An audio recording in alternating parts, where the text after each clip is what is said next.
Nunca pensé que a los 33 años iba a estar escribiendo algo así, pero acá estoy, en la cocina del departamento que ahora alquilo, después de haberlo perdido casi todo. Soy italiano, nací en un pueblo pequeño cerca de Nápoles, y desde que tengo memoria supe que quería ser chef. No por la fama ni por la tele, sino porque la cocina era lo único que me hacía sentir seguro.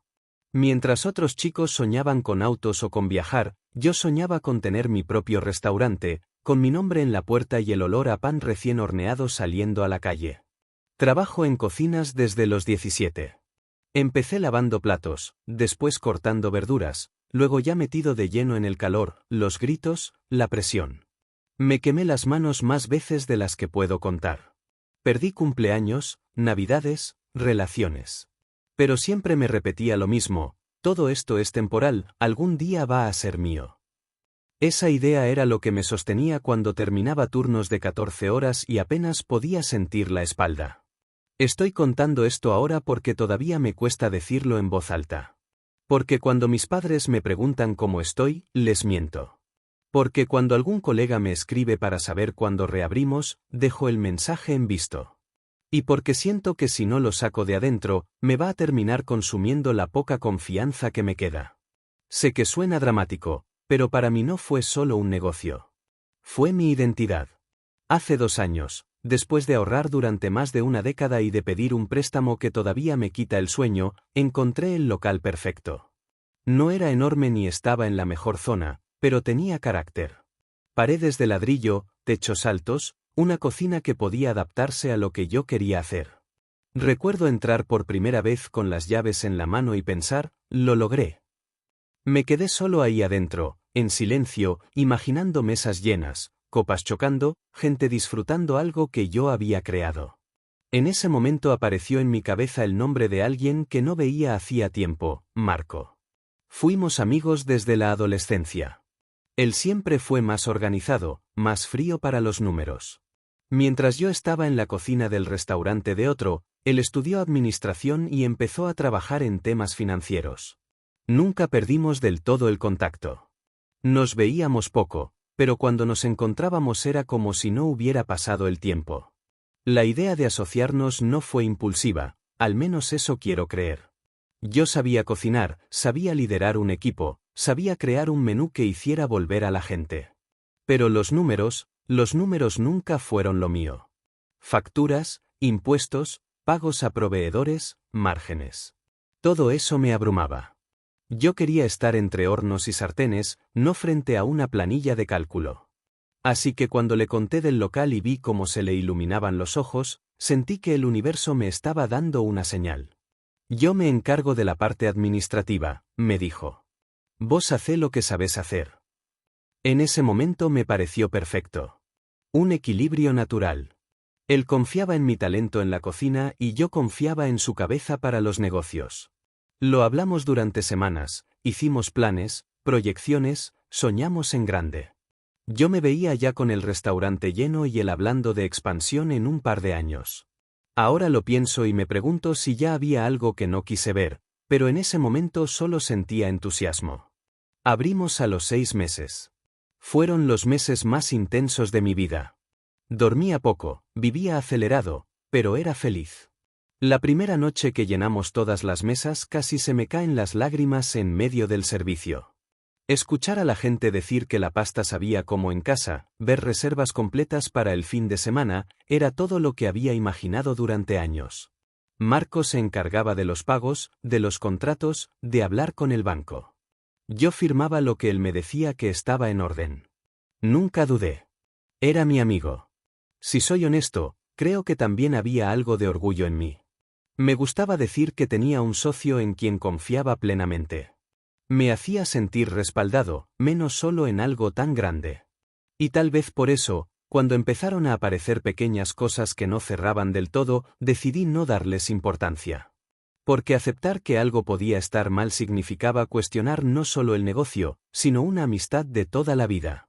Y fue justo en esos pequeños detalles, casi invisibles al principio, donde todo empezó a torcerse sin que yo quisiera verlo. Y fue justo en esos pequeños detalles, casi invisibles al principio, donde todo empezó a torcerse sin que yo quisiera verlo. Al principio eran cosas mínimas. Un proveedor que me llamaba directamente al celular, algo que casi nunca pasaba porque esas cosas las manejaba Marco. Me dijo que el pago se había retrasado unos días. Yo me quedé confundido, porque según lo que Marco me había comentado, todo estaba al día. Pensé que sería un error administrativo, algo sin importancia.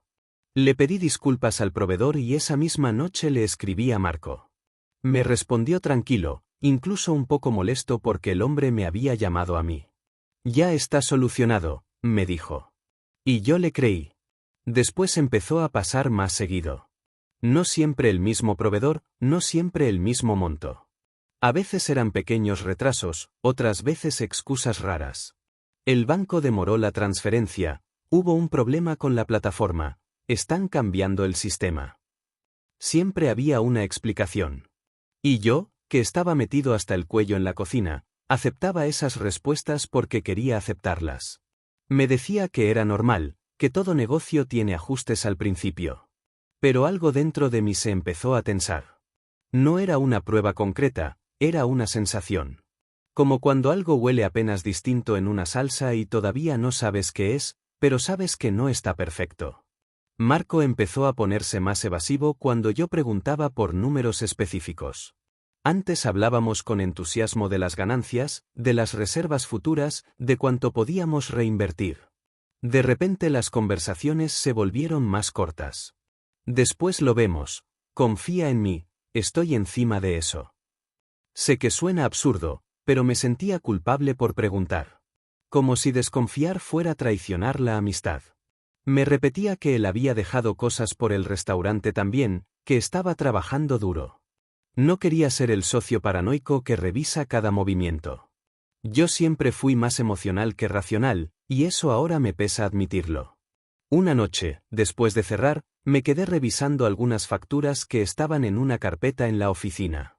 No era algo que solía hacer, pero necesitaba calmar esa incomodidad que me venía acompañando. Noté que había pagos divididos en fechas extrañas.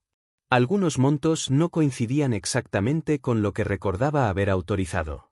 No era una diferencia enorme, pero era suficiente para que me quedara mirando los números más de la cuenta. Cuando le pregunté al día siguiente, Marco se rió. Literalmente se rió. Me dijo que estaba obsesionándome, que los negocios no funcionan con memoria sino con sistemas.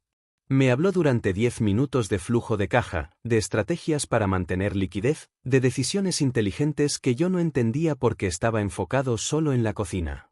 Y ahí fue cuando me sentí pequeño. Como si mi duda fuera ignorancia. Quise creerle. De verdad quise. Me dije que mi inseguridad venía del miedo a perder lo que tanto me había costado construir. Pensé que tal vez estaba proyectando mis propios temores en algo que era perfectamente normal. Pero al mismo tiempo, empecé a notar cambios en él. Llegaba menos al restaurante. Se iba antes. A veces no contestaba llamadas durante horas, algo que antes no pasaba. Una tarde, un proveedor bastante molesto apareció directamente en el local. Me habló delante de uno de mis cocineros, reclamando 2 facturas pendientes de hacía más de un mes. Yo sentí como se me calentaba la cara. No por enojo hacia él, sino por la vergüenza. Le pedí que pasara a la oficina, le prometí que lo resolveríamos. Mientras lo escuchaba, mi cabeza no paraba de dar vueltas. ¿Cómo podía ser que yo no supiera nada de eso? Esa noche enfrenté a Marco con más firmeza. No grité, no acusé. Solo le pedí que me mostrara el estado real de las cuentas. Me dijo que estaba cansado de que dudara, que confiara de una vez. Me aseguró que había inversiones estratégicas que todavía no daban retorno, que estaba todo bajo control. Recuerdo que me miró fijo y me dijo, si no confías en mí, esto no va a funcionar. Y esas palabras me golpearon más de lo que quiero admitir. Me fui a casa con un nudo en el estómago. No sabía si estaba exagerando o si estaba ignorando algo importante. Me acosté pero no pude dormir. Me repetía que éramos amigos, que habíamos construido esto juntos, que él no tenía motivos para hacer nada raro. Pero también me preguntaba por qué, si todo estaba tan bien, cada vez había más reclamos y menos claridad. Lo peor era esa sensación de estar perdiendo el control de mi propio sueño. Yo dominaba cada plato que salía de mi cocina, sabía exactamente cuánto sal, cuánto fuego, cuánto tiempo. Pero en las finanzas me sentía a ciegas. Y por primera vez desde que abrimos, la ilusión empezó a mezclarse con una sombra que no supe cómo ignorar. Todavía no tenía pruebas, solo intuiciones, pero algo dentro de mí empezó a decirme que necesitaba mirar más de cerca, aunque eso significara descubrir algo que tal vez no estaba preparado para enfrentar. Todavía no tenía pruebas, solo intuiciones, pero algo dentro de mí empezó a decirme que necesitaba mirar más de cerca, aunque eso significara descubrir algo que tal vez no estaba preparado para enfrentar. Empecé a quedarme más tiempo en la oficina después del servicio. Cerraba la cocina, mandaba al equipo a casa y me sentaba frente a la computadora con una mezcla de miedo y determinación. Nunca me gustaron los números, pero de repente me obsesioné. Abría carpetas, revisaba transferencias, comparaba facturas con extractos bancarios. Al principio no entendía casi nada. Me sentía torpe, fuera de lugar, como si estuviera invadiendo un terreno que no era mío. Pero cuanto más miraba, más cosas raras encontraba. Había pagos duplicados que luego aparecían ajustados sin explicación clara. Transferencias a cuentas que no reconocía del todo. Conceptos demasiado generales, como servicios externos o consultoría, sin detalles. Intentaba convencerme de que era mi ignorancia hablando. No sabes de esto, me repetía. No saques conclusiones apresuradas. Pero al mismo tiempo algo me apretaba el pecho. Una tarde llamé al banco sin avisarle a Marco. Me sentí culpable incluso antes de que atendieran. Pedí información básica, nada extraordinario, solo confirmar movimientos. La persona que me atendió me habló con total normalidad, como si lo que yo estaba preguntando fuera obvio. Cuando colgué, me quedé mirando la pantalla del celular varios minutos. Había movimientos que yo no recordaba haber autorizado, y no eran pequeños. Esa noche no dije nada. Lo observé durante el cierre, como hablaba por teléfono en voz baja en la esquina del local. Antes me parecía normal, ahora me parecía secreto. Sé que puede sonar paranoico, pero empecé a notar cada gesto, cada silencio. Si tardaba en responder un mensaje, mi cabeza empezaba a inventar escenarios. Si evitaba mirarme a los ojos cuando mencionaba dinero, yo lo interpretaba como culpa. Y lo peor es que no sabía si estaba exagerando o si por fin estaba viendo lo que siempre estuvo ahí. Mi rendimiento en la cocina empezó a resentirse. Me distraía. Olvidé un pedido importante una noche y eso nunca me había pasado. Uno de mis cocineros me preguntó si estaba bien. Le dije que sí, pero la verdad es que tenía la cabeza en otra parte. Mientras cortaba tomates pensaba en cifras. Mientras probaba una salsa pensaba en transferencias. Era como si el restaurante, que siempre había sido mi lugar seguro, se hubiera convertido en un espacio lleno de dudas. Finalmente decidí pedirle acceso completo a todas las cuentas. No como socio distante, sino como alguien que necesitaba claridad. Intenté plantearlo con calma. Le dije que quería entender mejor la parte financiera, que era mi responsabilidad también. Su reacción no fue la que esperaba. Se puso a la defensiva de inmediato. Me dijo que parecía una auditoría, que si desconfiaba tanto tal vez el problema era mío. Sentí que me estaba dando vuelta la situación. Me fui de esa conversación con la sensación de haber hecho algo malo. Y eso fue lo que más me descolocó. ¿Cómo podía sentirme culpable por querer revisar mi propio negocio? Esa noche casi no dormí. Me levanté a las 3 de la mañana y volví a abrir el portátil. Empecé a hacer capturas de pantalla, a guardar documentos, como si necesitara pruebas incluso antes de saber exactamente de qué. Los números no cerraban. Intentaba cuadrarlos y siempre faltaba algo. No era un error mínimo. Era un patrón. Mes tras mes había pequeñas diferencias que, sumadas, empezaban a ser enormes. Me sudaban las manos mientras sumaba. Me decía que tal vez había inversiones que yo desconocía, pagos adelantados, estrategias que no entendía. Pero cada vez que intentaba justificarlo, encontraba otra inconsistencia. Un viernes por la mañana llegó una notificación del banco por un descubierto que yo no sabía que existía. Me quedé helado. Llamé a Marco de inmediato. No respondió. Le escribí. Nada. Pasaron horas. En la cocina intenté actuar normal, pero por dentro estaba en pánico. Si estábamos en descubierto, algo estaba muy mal. Y yo no tenía ni idea de cuánto de eso era real y cuánto era mi imaginación descontrolada. Cuando finalmente me devolvió la llamada, su voz sonaba irritada. Me dijo que estaba resolviendo un tema puntual y que no dramatizara. Esa palabra me atravesó. ¿Dramatizar? Yo estaba viendo números en rojo. Le pedí que nos sentáramos esa misma noche a revisar todo, sin excusas. Aceptó, pero lo hizo con un tono que me dejó más inquieto que tranquilo. Colgué y me quedé solo en la oficina, mirando el logo del restaurante en la pared. Recordé el día que colgamos ese cartel y sentí un nudo en la garganta.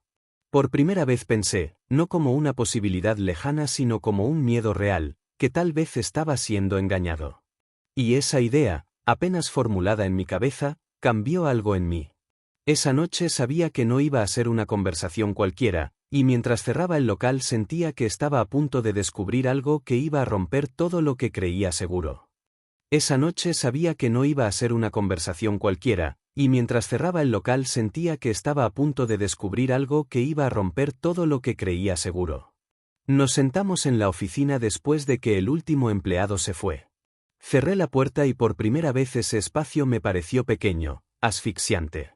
Tenía impresas varias hojas con movimientos bancarios y facturas marcadas con resaltador.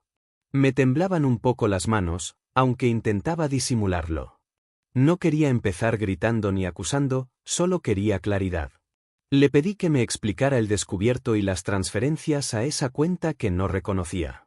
Al principio mantuvo el mismo discurso de siempre, que eran movimientos estratégicos, que yo no entendía cómo funcionaban ciertas inversiones, que todo estaba bajo control.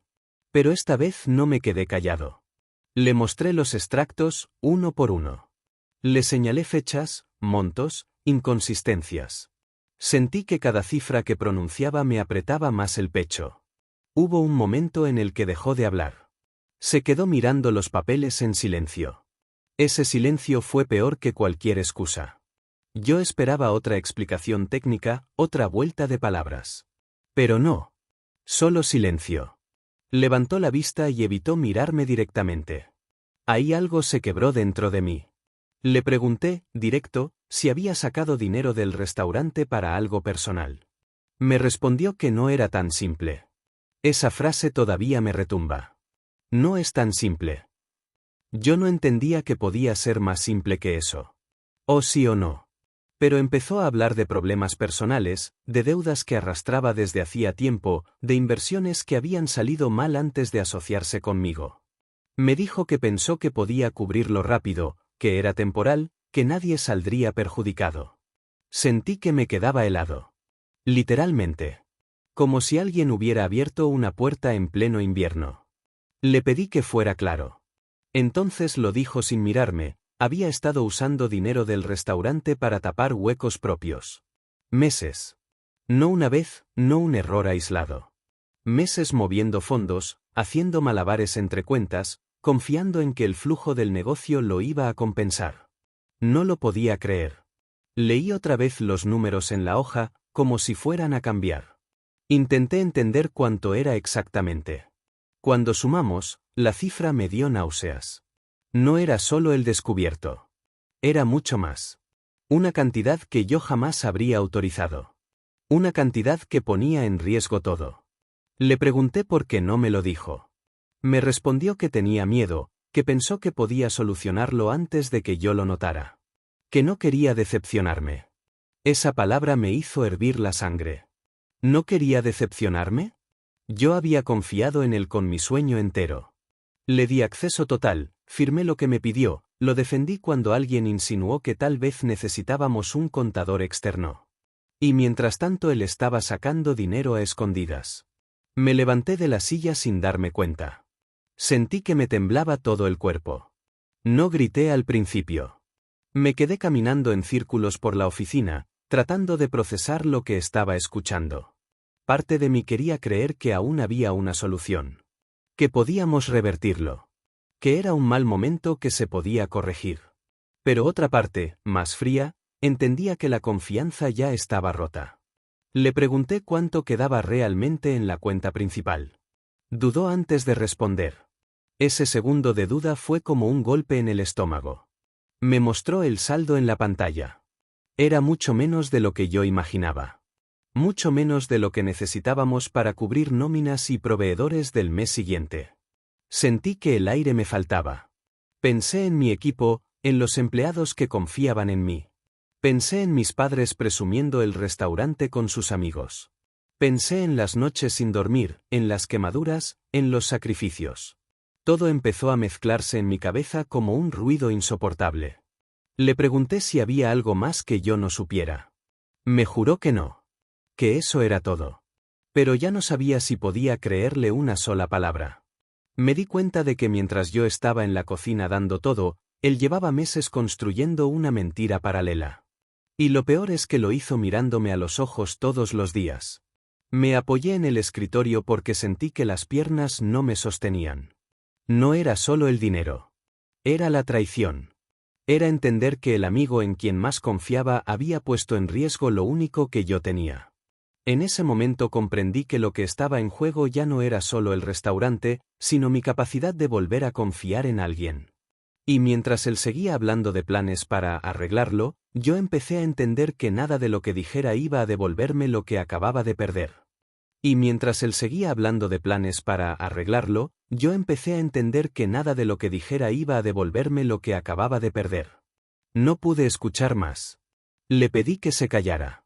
Se lo dije así, sin filtro, con una voz que ni yo reconocí. Sentía un zumbido en los oídos, como si todo estuviera pasando bajo el agua. Me apoyé las manos en la cabeza y empecé a caminar de un lado a otro. No podía respirar bien. Cada vez que intentaba tomar aire, me dolía el pecho. Le pregunté cómo pudo hacerme eso. No como socio, sino como amigo. Y mientras lo decía me di cuenta de que estaba temblando. Él intentó acercarse, ponerme la mano en el hombro, y lo aparté casi por instinto. No quería que me tocara. No en ese momento. Me escuché a mí mismo decirle cosas que nunca pensé decirle a alguien que fue parte de mi vida desde los 15 años. Le dije que había sido un cobarde, que me había usado, que había jugado con mi sueño como si fuera una apuesta más. Él empezó a justificarse otra vez. Que estaba desesperado. Que pensó que podía devolver todo antes de que yo lo notara. Que no quería perderlo todo. Y esa frase me explotó en la cara. No quería perderlo todo. ¿Y yo qué? ¿Qué estaba perdiendo yo mientras él trataba de salvarse a sí mismo? Sentí que algo se rompía adentro. No fue un momento elegante ni contenido. Golpeé el escritorio con el puño. No fue fuerte, pero lo suficiente para que me doliera la mano y para que él se quedara en silencio. Me quebré ahí mismo. No me importa admitirlo. Se me llenaron los ojos de lágrimas y no pude contenerlas. No lloraba así desde que era un adolescente. Era una mezcla de rabia, tristeza, humillación. Le dije que había puesto en riesgo a todo el equipo. Que había familias detrás de cada empleado. Que no se trataba solo de números. Él bajó la mirada. Y en ese gesto vi algo que me terminó de romper. Culpa, sí, pero también miedo por él mismo. No por mí. No por el restaurante. Por él. Le pregunté cuánto dinero podía devolver de inmediato. Me dijo que casi nada. Que estaba todo comprometido. En ese momento entendí que no era un problema que pudiéramos arreglar con un par de transferencias. Era un agujero profundo. Y yo estaba parado al borde. No sé si fue lo correcto, pero fue lo único que pude hacer en ese momento. Le dije que se fuera. Que saliera del restaurante y que no volviera hasta que yo decidiera qué hacer. Me miró como si no esperara esa reacción. Tal vez pensó que íbamos a negociar, a buscar soluciones juntos. Pero yo no podía ni mirarlo. Cuando cerró la puerta y me quedé solo en la oficina, el silencio fue insoportable. Me dejé caer en la silla y me cubrí la cara con las manos. Intenté pensar con claridad, pero mi cabeza era un caos. Pensé en llamar a un abogado. Pensé en llamar a mis padres. Pensé en fingir que nada estaba pasando y abrir al día siguiente como siempre. Todas las opciones me parecían imposibles. Esa noche me fui del restaurante mucho más tarde de lo habitual. Caminé sin rumbo por varias cuadras antes de subirme al auto. Me sentía vacío. Como si me hubieran arrancado algo esencial. Llegué a mi departamento y me quedé sentado en la oscuridad, sin prender la luz. No tenía hambre, no tenía sueño. Solo tenía una pregunta que me perforaba: ¿cómo pude no verlo antes? Al día siguiente tenía que pagar a 2 proveedores importantes y la nómina del personal se acercaba. Abrí la cuenta desde el celular y confirmé lo que ya sabía: no alcanzaba. Ni siquiera cerca. Me invadió un pánico frío, más silencioso que la rabia de la noche anterior. Era la sensación de que el tiempo se estaba agotando. Intenté llamar a Marco otra vez, pero esta vez no respondió. Le envié mensajes más calmados, pidiéndole que habláramos con un plan concreto. Nada. Las horas pasaban y el silencio del otro lado empezaba a decir más que cualquier confesión. Y ahí fue cuando empecé a entender que el problema no era solo lo que había hecho, sino lo que estaba a punto de hacer. Y ahí fue cuando empecé a entender que el problema no era solo lo que había hecho, sino lo que estaba a punto de hacer. Esperé un día entero a que me respondiera. Nada. Ni una llamada, ni un mensaje, ni una explicación más.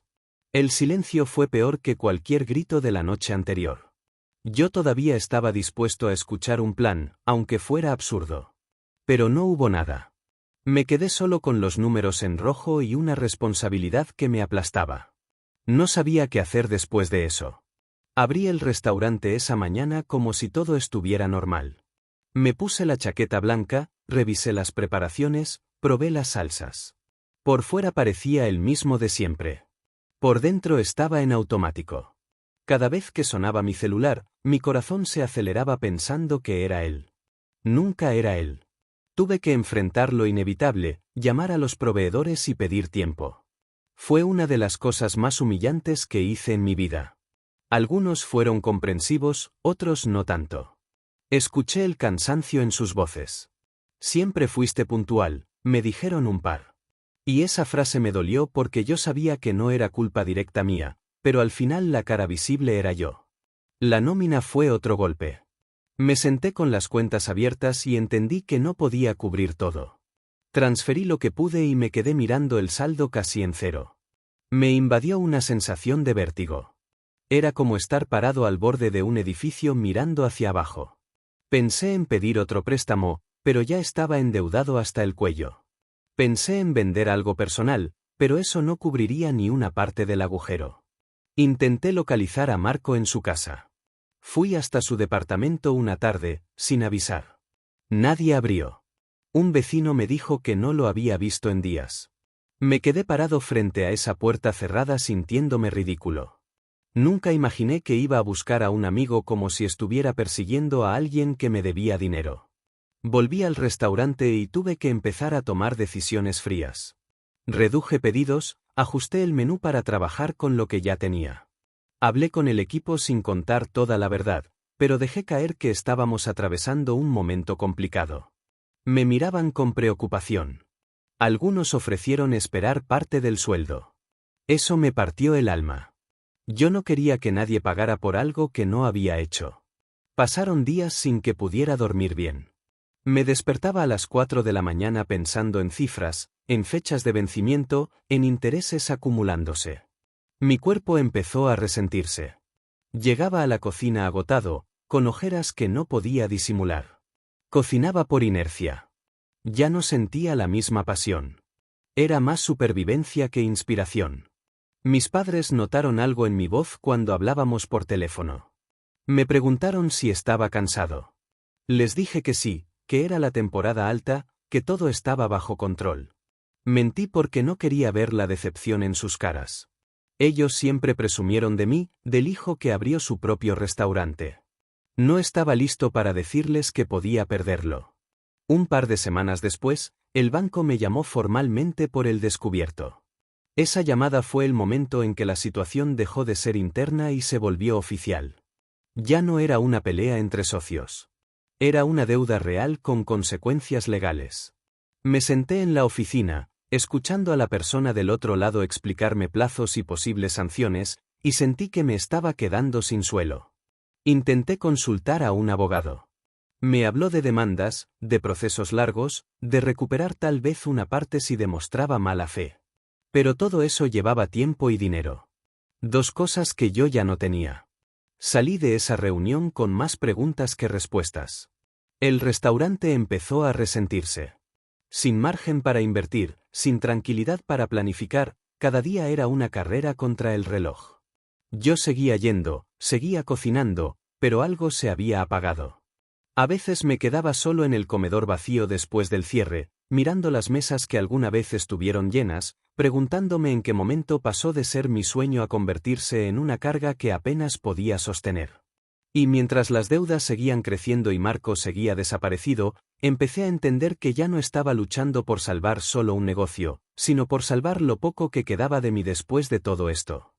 Y mientras las deudas seguían creciendo y Marco seguía desaparecido, empecé a entender que ya no estaba luchando por salvar solo un negocio, sino por salvar lo poco que quedaba de mí después de todo esto.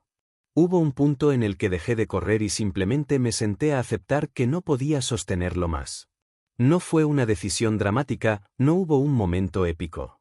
Fue más bien una acumulación de cansancio. Una mañana me miré al espejo del baño del restaurante y no me reconocí. Tenía la mirada apagada, la espalda encorvada, la ilusión hecha polvo.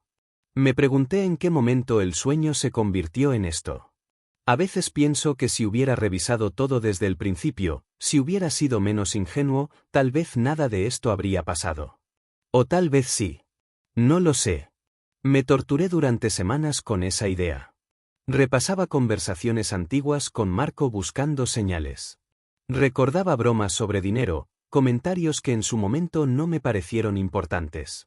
Con el tiempo entendí cosas que en ese momento no quería ver. Había pequeñas grietas desde el inicio, pero yo estaba tan enfocado en cocinar y en creer que todo iba bien que preferí ignorarlas. También me pregunté si fui arrogante. Si creí que mi talento en la cocina era suficiente para compensar cualquier otra debilidad. Yo delegué todo lo financiero casi con alivio, como si no fuera mi responsabilidad. Y ahora me doy cuenta de que confiar no significa desentenderse. Sé que suena obvio, pero para mí no lo fue hasta que ya era tarde. No sé si merecía lo que me pasó, pero tampoco puedo decir que fui completamente inocente. Confié sin revisar. Firmé sin leer con atención. Defendí a alguien incluso cuando mis instintos me decían que algo no estaba bien. Hay noches en las que todavía me despierto pensando en eso. En esa voz interna que intentó advertirme y que yo callé porque era más cómodo creer que todo estaba bajo control. He cambiado desde entonces, eso es seguro. Me volví más desconfiado. Más frío en algunos aspectos. Ya no veo las asociaciones como algo natural, sino como un riesgo calculado. Y eso me entristece un poco. Antes creía en la lealtad casi de manera automática. Ahora la cuestiono. No estoy seguro de si fue para bien. El restaurante, tal como lo soñé, dejó de existir. Cuando finalmente tomé la decisión de cerrar, sentí una mezcla rara de derrota y alivio. Derrota porque significaba aceptar que había fallado. Alivio porque la presión constante por sobrevivir me estaba destruyendo por dentro. Informar al equipo fue uno de los momentos más duros. Me temblaba la voz. Algunos ya lo intuían. Otros se quedaron en silencio, con esa mirada que mezcla tristeza y comprensión. Me agradecieron por haberlo intentado. Esa palabra, intentado, me dolió y me salvó al mismo tiempo. Con mis padres fue peor. Me senté frente a ellos y por primera vez les conté todo. No los detalles técnicos, sino la traición. Mi madre lloró. Mi padre guardó silencio mucho rato.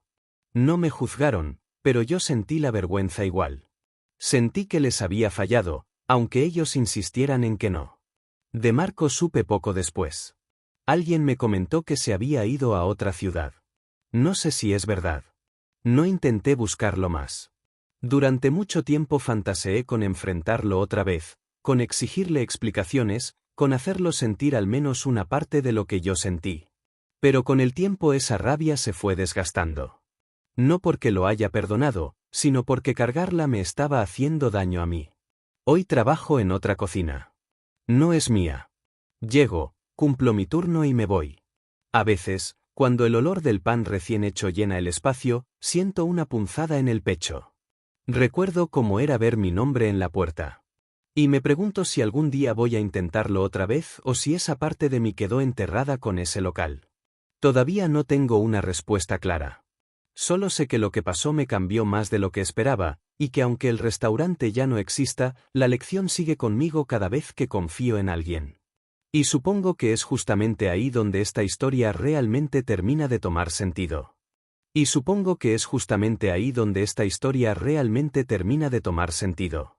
Durante mucho tiempo conté lo que pasó como si fuera solo una mala sociedad, una traición financiera, un error de confianza. Pero en el fondo sé que fue algo más profundo. Fue el momento en que entendí que los sueños no se rompen de golpe, se desgastan en silencio mientras uno mira para otro lado. Y eso es lo que más me duele aceptar, que hubo señales y yo elegí no verlas. No sé si algún día voy a entender del todo por qué Marco hizo lo que hizo. A veces intento ponerme en su lugar. Imagino el miedo de estar endeudado, la presión de mantener una imagen, la vergüenza de admitir que no podía con todo. Parte de mí quiere creer que no empezó con la intención de traicionarme, que simplemente se fue metiendo en algo que se le fue de las manos. Pero incluso si eso fuera cierto, no cambia lo que hizo. Y tampoco cambia lo que me hizo a mí. Hubo meses en los que me sentí un fracaso. No solo como empresario, sino como persona. Me repetía que fui ingenuo, que fui blando, que confundí amistad con profesionalismo. Me daba vergüenza contar la historia completa porque sentía que la gente iba a pensar que fui tonto. Tal vez lo fui. No lo sé. Lo que sí sé es que confié de verdad. Y eso, aunque me haya costado caro, no lo veo como algo vergonzoso. Con el tiempo dejé de obsesionarme con recuperarlo todo. Entendí que el restaurante ya no iba a volver, al menos no ese. Dejé de pasar por la calle donde estaba el local porque me hacía mal. La primera vez que vi otro nombre en la puerta sentí un vacío extraño. No lloré. Solo me quedé unos segundos mirando y después seguí caminando. Fue como aceptar que ese capítulo estaba oficialmente cerrado. A veces, cuando estoy solo después del turno en la cocina donde trabajo ahora, me sorprendo imaginando cómo habría sido todo si nada de esto hubiera pasado. Tal vez ya estaría pensando en abrir una segunda sucursal. Tal vez estaría agotado pero orgulloso. Esas fantasías todavía aparecen, no voy a mentir. Pero ya no me destruyen como antes. Ahora las dejo pasar. También aprendí algo incómodo, yo no soy solo el chef apasionado que soñaba en grande. También soy alguien capaz de reconstruirse cuando todo se cae.